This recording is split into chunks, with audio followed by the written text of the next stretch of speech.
So the topic of this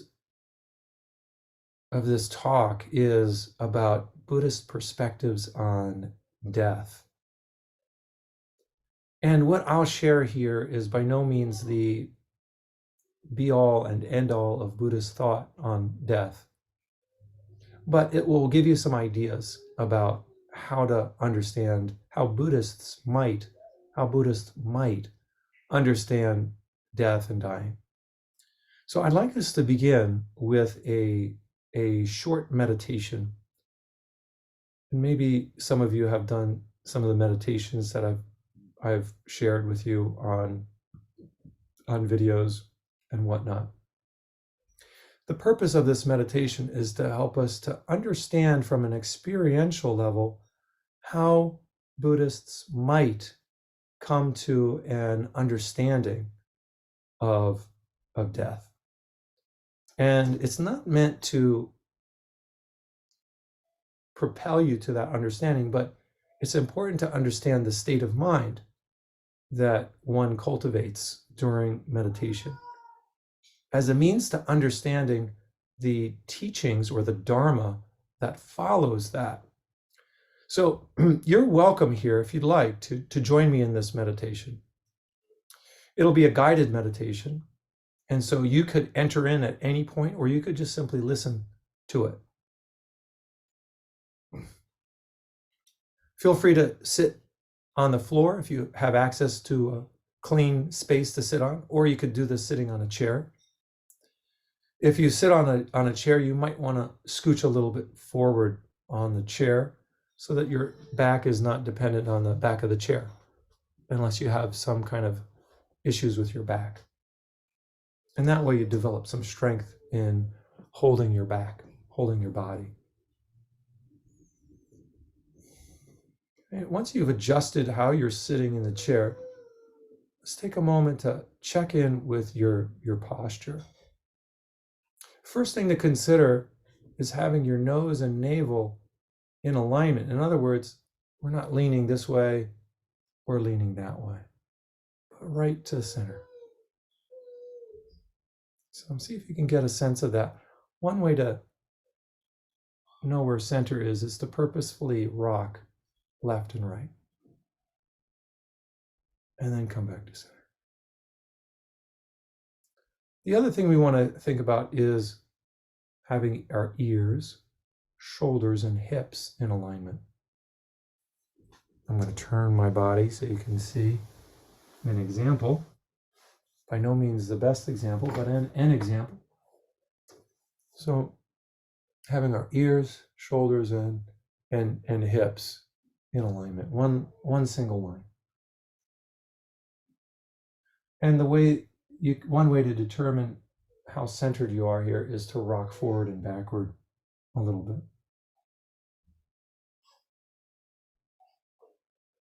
And then once you find what feels like center for your body,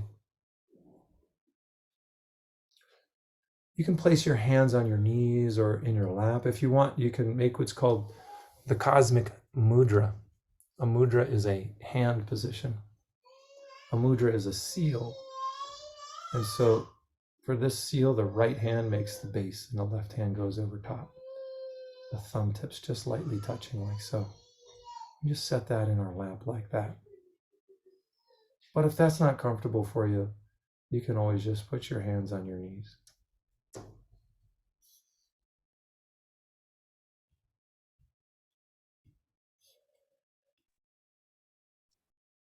Okay, so take a moment to decide how you'd like to have your hands, whether in your lap or on your knees. Either way is fine. There's no right or wrong for this. Okay, and then the next thing we do is think about our eyes, lowering our eyes, right? Bringing our eyes down and not focusing on one particular point. You can have your eyes opened or closed. It's up to you. But the way that I learned meditation was with my eyes open. So that's how I teach it. But you can experiment here if you like. And if you have your eyes open, then then it's a possibility to have the periphery of your vision come into the fore, and instead of having focus on one point, notice what's in the periphery of your vision, so that your mind isn't too focused on one thing. Just some more open focus. Okay, and then once you've kind of gone through your spine, your back, your eyes, your face, even tucking your chin in a little bit, breathing in and breathing out. So the first exercise here is to begin to notice your breath. When you breathe in, you could say the word in to yourself. And that's a way to begin to notice your breathing. You just say, if you'd like, you could say the word in as you breathe in, and just saying that silently to yourself. And the same for out. In, out. Okay, so that's the first exercise. And we'll just maybe do that for about 15 or 20 seconds in silence together, starting now. In, out.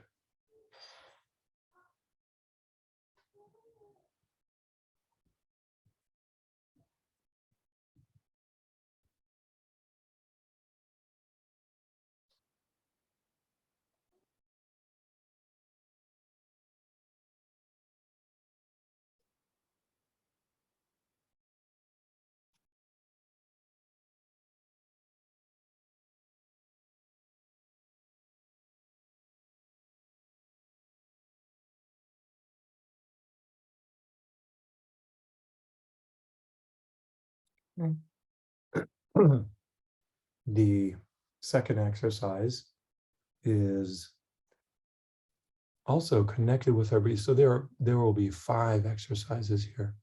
5 exercises.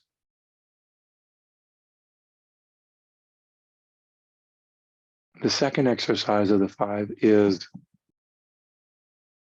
as we breathe in, you're welcome to use the word deep. As we breathe out, you're welcome to use the word slow. So your breath goes in just a little bit more deep, deep, slow. Okay, we'll do that for about 20 seconds in silence. Deep, slow.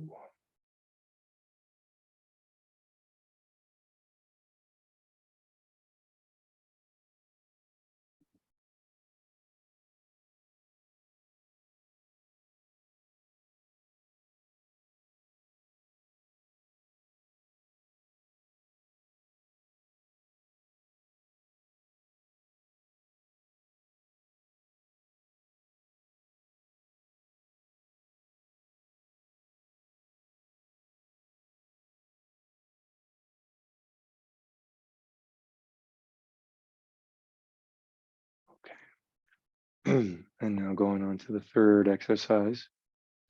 And this exercise is a little bit different. Now we take our awareness from our breathing and encompass our whole body, our physical body. Breathing in, calm. And so we want to focus here. If you'd like, you can focus on your whole body. Breathing in, I calm my whole body down. Breathing out, I feel at ease. Breathing in, we see if you can find some places of calm in your body and some places of ease. Maybe you don't feel calm or at ease right now. Maybe you do. I don't know. It doesn't matter. The intention is to locate or to generate calm and ease inside your body, to make that intention. Okay. Breathing in, calm. Breathing out, ease, calm, ease. Okay, for about 20 seconds.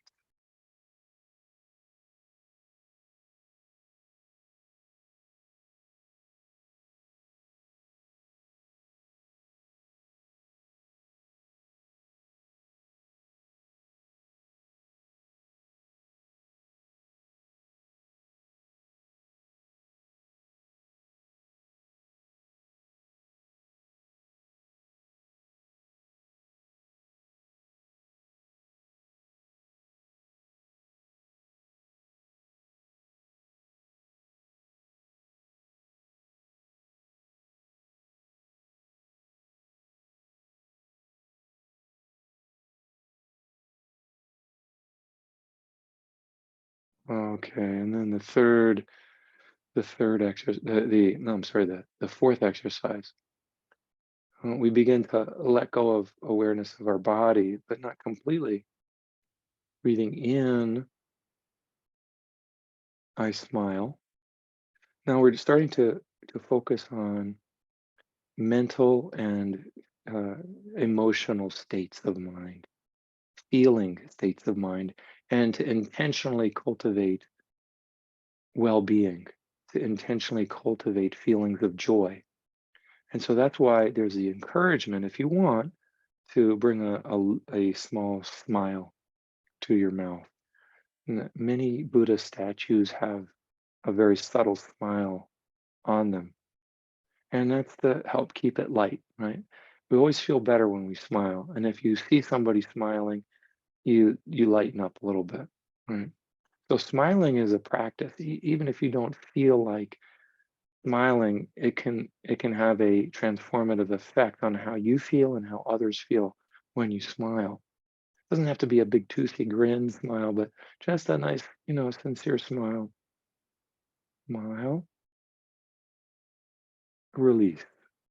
We let go of any kind of anger, jealousy, mm, those mental states of mind that make us um, clingy, like we need something else or that we blame somebody else. We let go. So this exercise, the first part, breathing in, I smile. Breathing out, I release. Smile, release. Do that for about 20 seconds.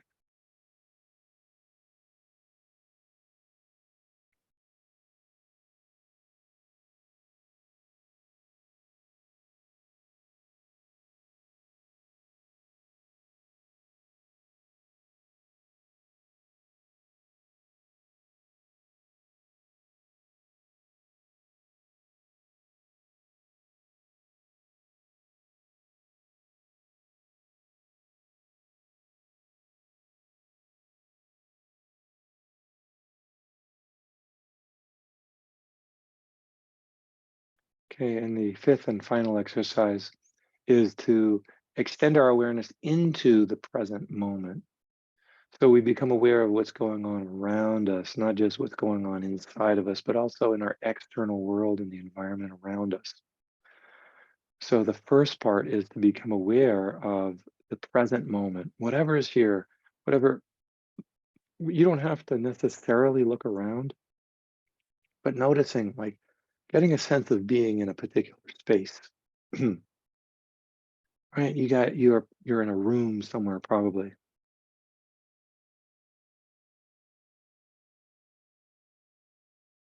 becoming aware of your surroundings, and then purposefully picking out the that those parts of this present moment that bring joy, that bring happiness, that bring a sense of wonder.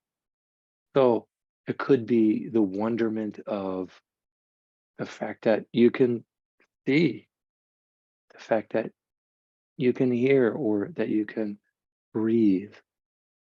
Just a very simple wonders of life, the simple wonders of this moment, or that the sun is shining and there's birds singing, or whatever that is that you see around you. That's if you really pay attention to it, you can experience some wonder. So in this exercise asks us to center ourselves in the present moment and to notice what's what is wonderful about it. Not what's not wonderful, what's wonderful about this moment. Okay. So as you breathe in, you could say to yourself, present moment. As you breathe out, you could say to yourself, wonderful moment, present moment, wonderful moment. We'll do that for about 20 seconds.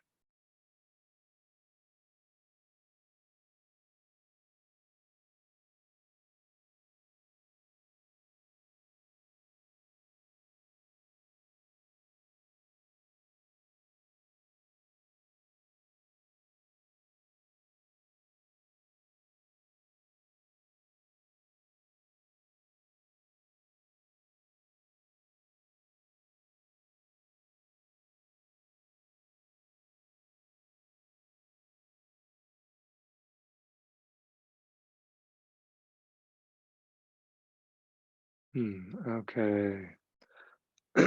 All right. Thank you. Thanks for checking that out, whether you participated in it actively yourself or simply observed it. Thank you uh, for for for engaging in it in some way, in your own way.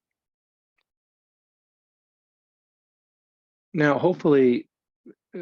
hopefully your mind feels a little bit more settled. Maybe your body feels a little bit more at ease. There's no guarantee that it has changed in some way, but the intention is to move in that direction.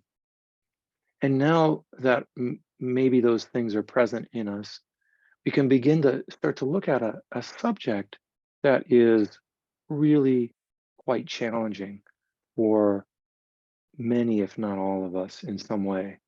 And that subject is what happens to this body and mind after we die? I'm going to share my screen now. Buddhism has a lot to say on this subject. Here's an image of the Buddha at the moment of his death.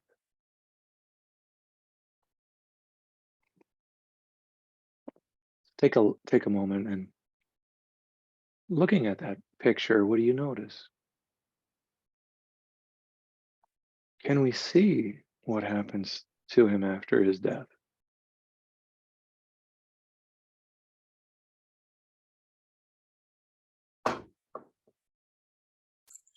What happens?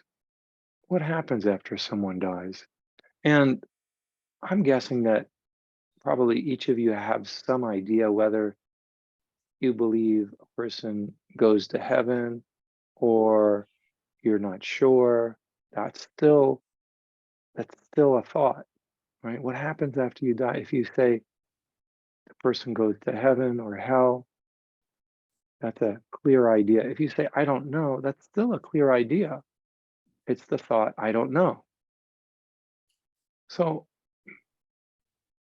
there's these perspectives on what happens to someone after they die. Let's take a look at a few Buddhist perspectives, and I say a few because these are just some of the ideas about not only what happens after a person dies, but what happens to prepare somebody for death. What needs to happen in the preparation for death? So take a look at. Let's take a look at what are the what is the Buddha? What did the Buddha, while he was alive, teach about death? One way to enter into this question is to think about what's called the five aggregates or the five skandhas. This is the Buddhist perspective on what the body and mind is. In Hinduism, when we look at the Hindu perspective, or even in Hinduism, there's multiple perspectives on death. One of the foundational teachings in Hinduism is that there is a true self called the Atman, and realization that the Atman is what's called Brahman, or total reality, is a goal of Hinduism. The Buddhist perspective is very similar, but also a little bit different than this.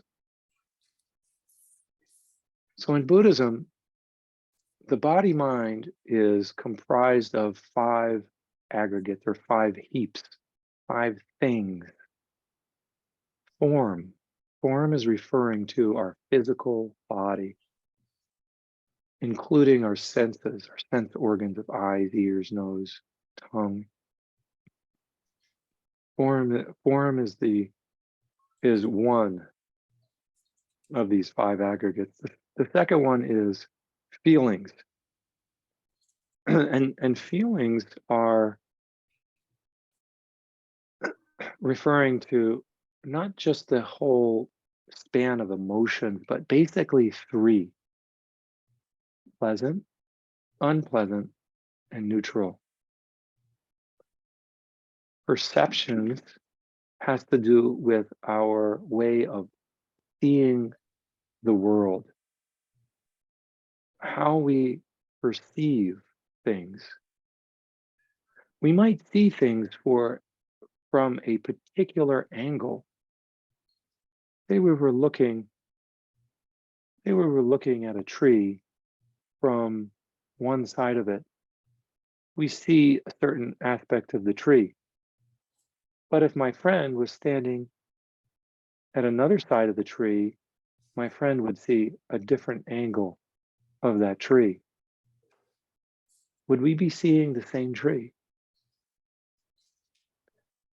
Our perceptions of it would be slightly different. But we each have perceptions of how we see, how we understand things. Each of you will form your own perceptions of this particular talk I'm giving.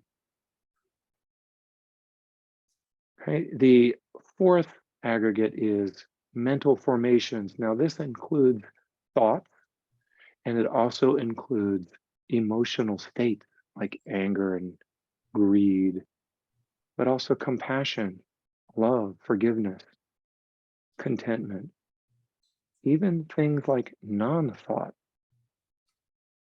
And then the 5th aggregate is consciousness. Consciousness here is referring to that part of the body mind that holds all of these 5 aggregates. All of the mental formations can be found in consciousness as either in a seed form or in a flowering form. In the seed form, they're not present.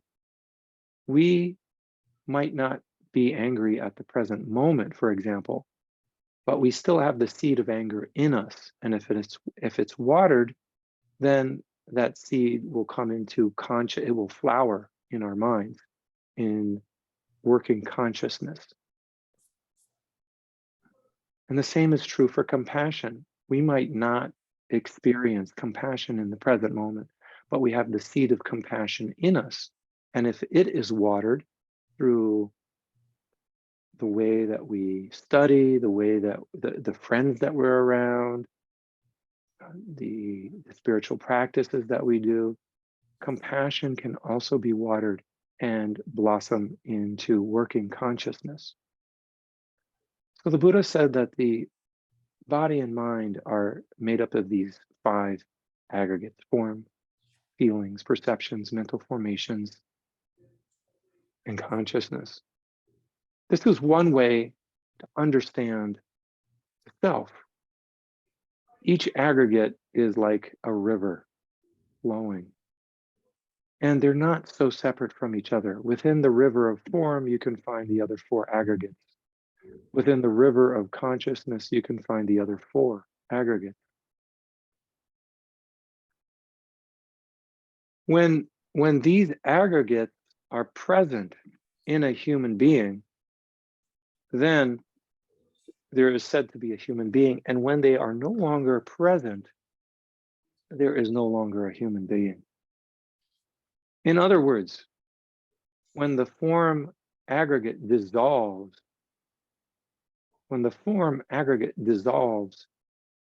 so does feelings, perceptions, mental formations, and consciousness.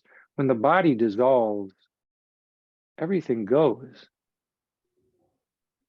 You're no longer a human being. A human being is defined by these 5 aggregates. These 5 aggregates are what makes us human. But it's also, from a larger perspective, the 5 aggregates also comprise the natural world. Animals, plants, and even inanimate objects. All of these contain these 5 aggregates. When the 5 aggregates are present, you have a human being. When they're no longer present, you no longer have a human being. However, however,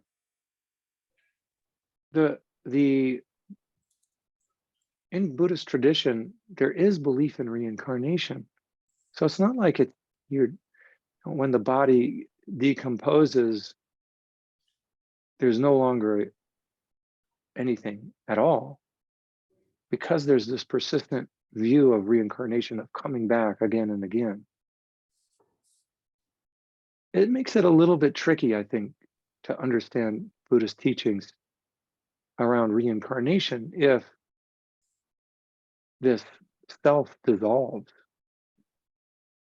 But I want you to notice the difference between Hindu thinking about an Atman, a self that gets delivered from one birth to the next, and the Buddhist teaching of An-Atman, or no self. That at the core, there is no self, there is no Atman that gets carried from one existence to the next.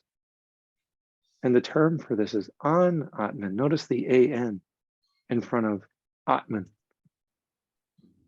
It simply means no. An, no, Atman, self, no self. Right?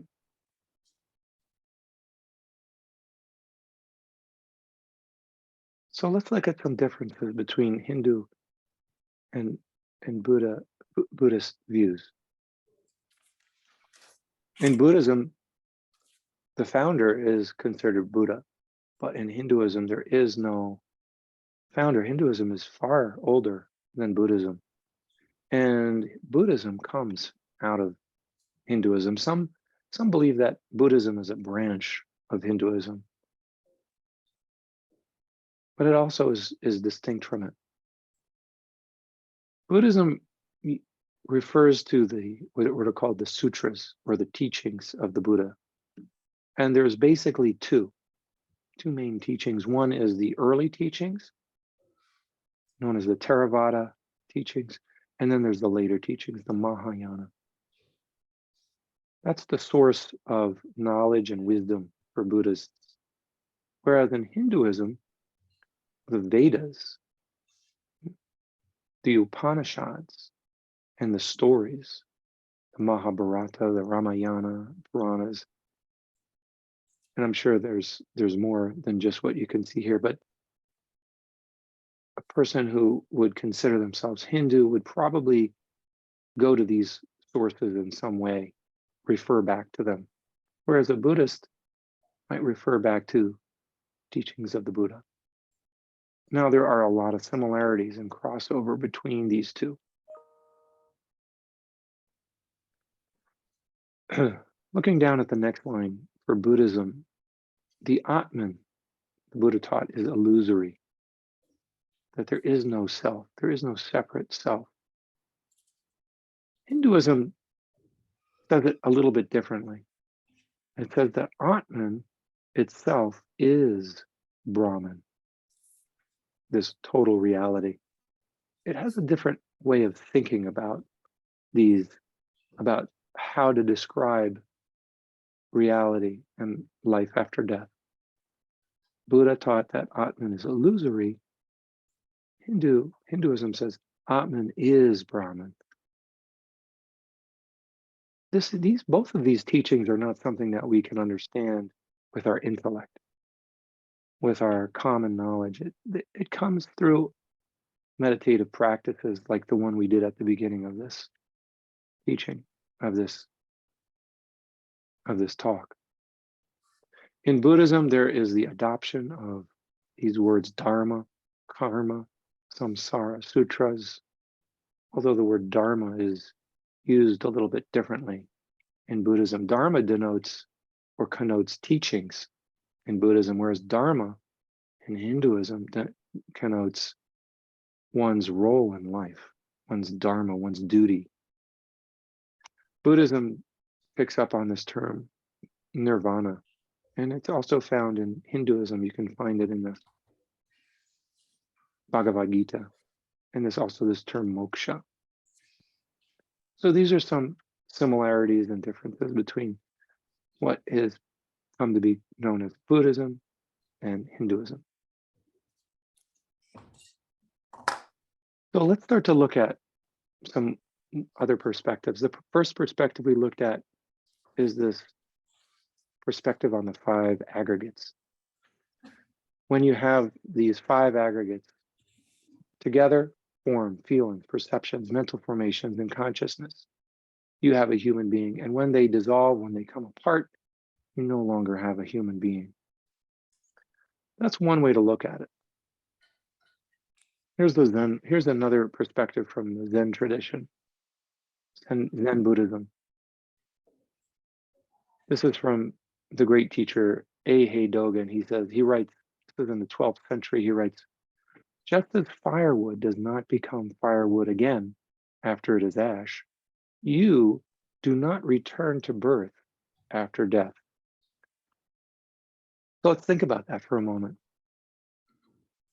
Maybe some of you have gone camping and made a campfire and gathered the firewood, some smaller sticks and for kindling, maybe roll up some newspapers or leaves to get the fire started.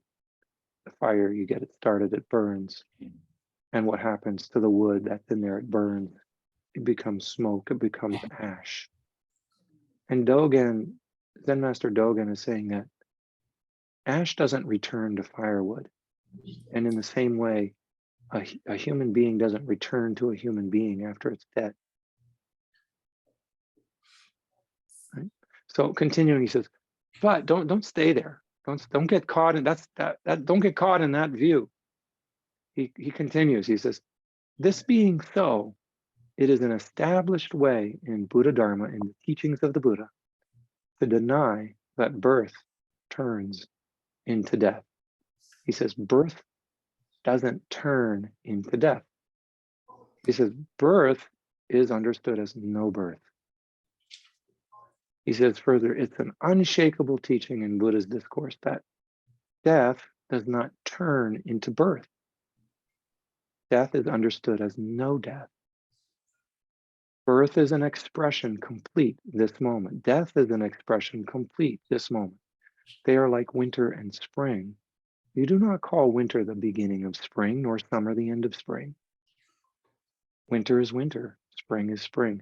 Birth is birth. Death is death. Life is life. Life doesn't turn into death. We can only understand this if we also understand through our body the experience of no self. Who I am changes moment after moment.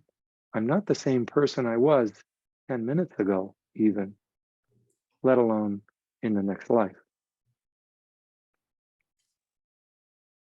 How about teachings on heaven and hell? Here's another one from the Zen tradition.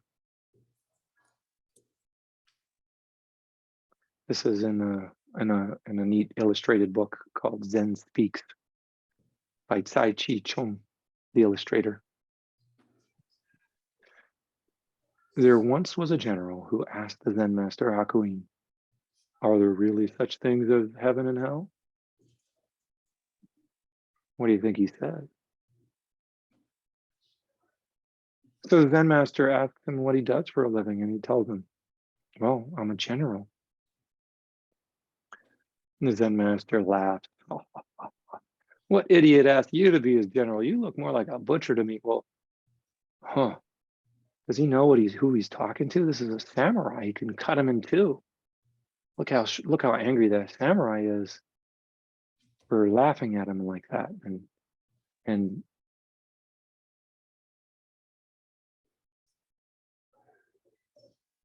right? He says, "I'll cut you into pieces." He's obviously very upset about the whole thing.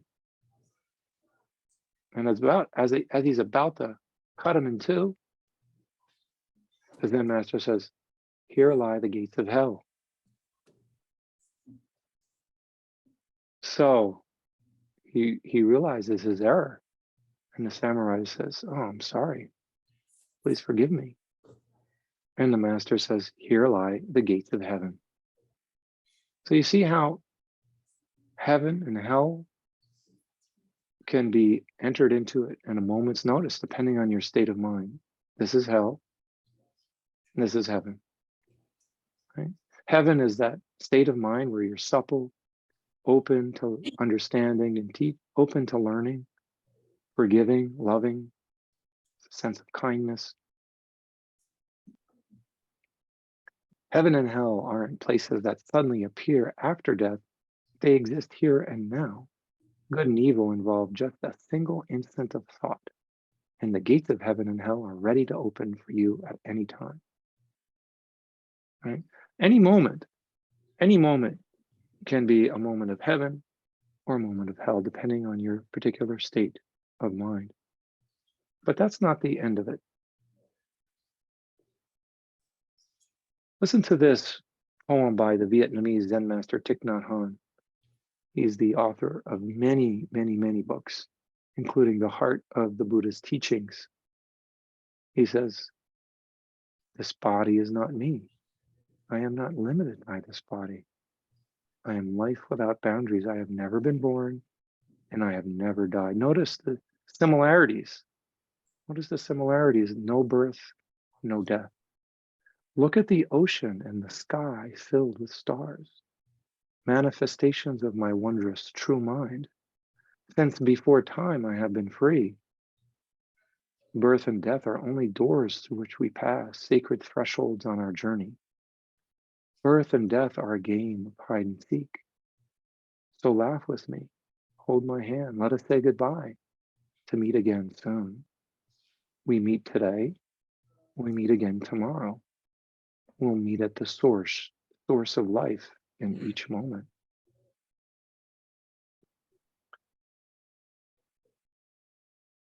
And even the Buddha had his words to help his monks and nuns and laymen and laywomen deal with his own impending death.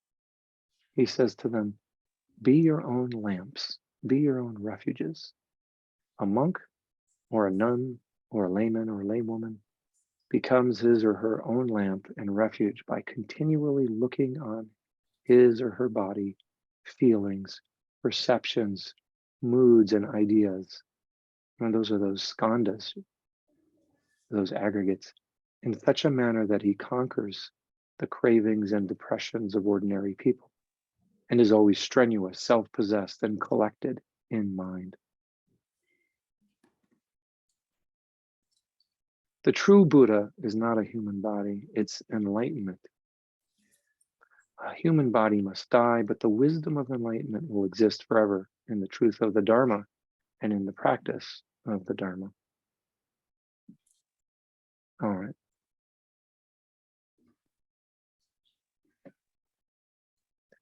So I hope you enjoyed that little lecture, that little talk on perspectives of death within the Buddhist teaching.